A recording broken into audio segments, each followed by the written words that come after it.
जय श्री कृष्ण दोस्तों, राधे राधे।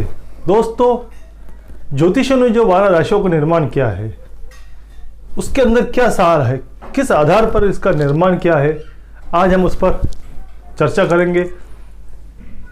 दोस्तों, व्यक्ति का जन्म आत्मा के द्वारा निर्धारित होता है। आत्मा यानी सूर्य, सूर्य यानी सिंह राशि। सिंह राशि को अगर हम आधार माने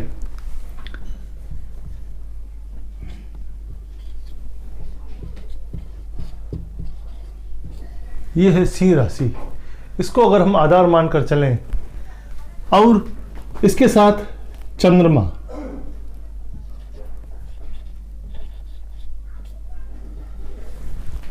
चंद्रमा है मन। ज्योतिष में सर्वप्रथम जो ज्ञात किया जाता है या आधार माना जाता है वो आत्मा को माना जाता है। आत्मा और मन, इन दोनों को हम केंद्र में स्थापित करके चलें तो आत्मा और मन के बाद में कोई जीव सर्वप्रथम उसकी भेंट होती है तो अपने विवेक से होती है। उसका जो विवेक बचपन में जागृत होता है, जो सीखने की कला उसमें सर्वप्रथम जन्म के बाद शुरू होती है।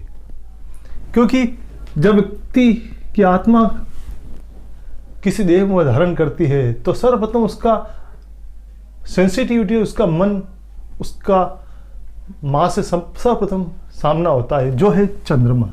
इसके बाद उसका सामना होता है अपनी बुद्धि का, उसका विवेक, जो वो सीखता है, चलने की कला, दौड़ने की कला, बोलने की, खाने पीने की। हर व्यक्ति जो सीखता है वो अपने विवेक के आधार पर सीखता है।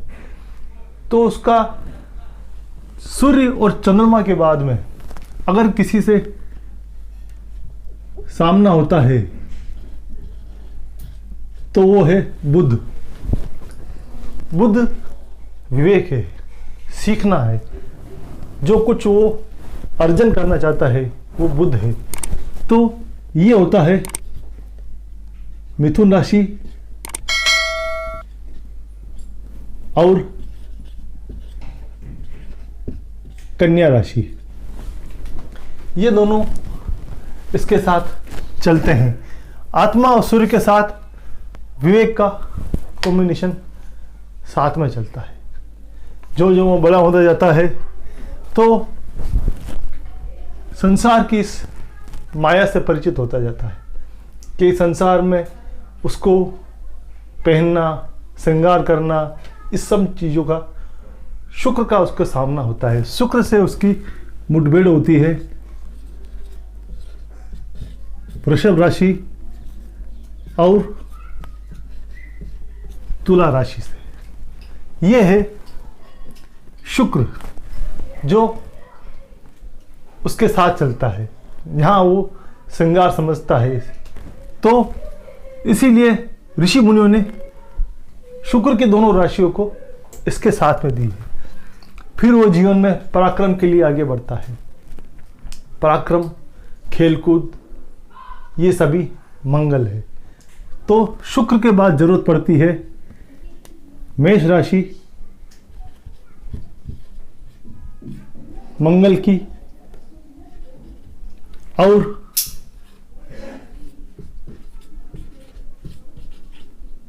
वृश्चिक राशि, मंगल की। ये दोनों राशियां मंगल इसके स्वामी होते हैं और ये इनके साथ चलते हैं।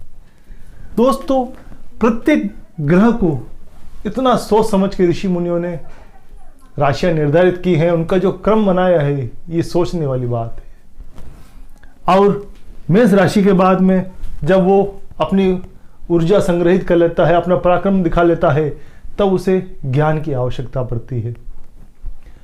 अपनी बुद्धि विवेक के साथ में उसको ज्ञान चाहिए, क्योंकि वो शिक्षा ग्रहण करता है और वो ज्ञान है मीन राशि और धनु राशि। ये दोनों ज्ञान की उसको आवश्यकता होती है और वो जब अपनी आत्मा से, अपने मन से आगे बढ़ता है, तो जब विवेक के साथ वो अपना जीवन शुरू करता है, विवेक के साथ में फिर वो श्रृंगार रस की ओर धीरे धीरे आगे बढ़ता है। श्रृंगार रस के साथ में अपने ऊर्जा पराक्रम के द्वारा वो आगे बढ़ता है। पराक्रम के बाद जब ज्ञान आगे बढ़ता है तो उसे लास्ट में, अंत में शनि की आवश्यकता पड़ती है, जो उसे जीवन का जो संघर्ष है वो उसका सामना करने की क्षमता उसे प्रदान करता है। मकर राशि और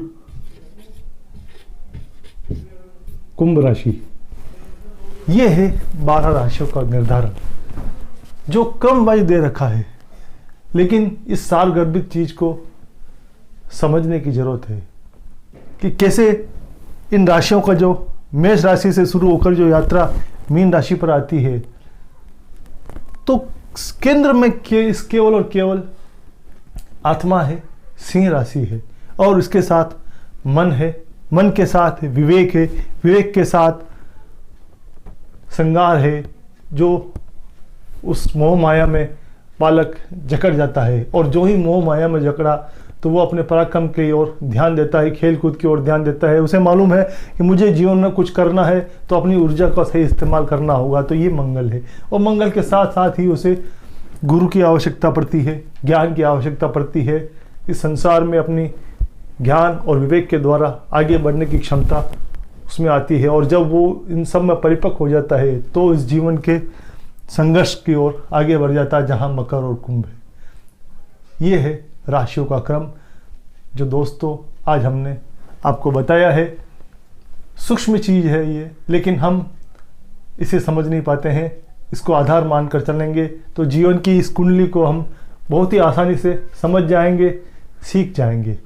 दोस्तों, इसी तरह हम एक नए विषय के साथ पुनः आपके सम्मुख प्रस्तुत होंगे। वीडियो पसंद आने पर लाइक जरूर कीजिएगा, सब्सक्राइब कीजिएगा। जय श्री कृष्ण।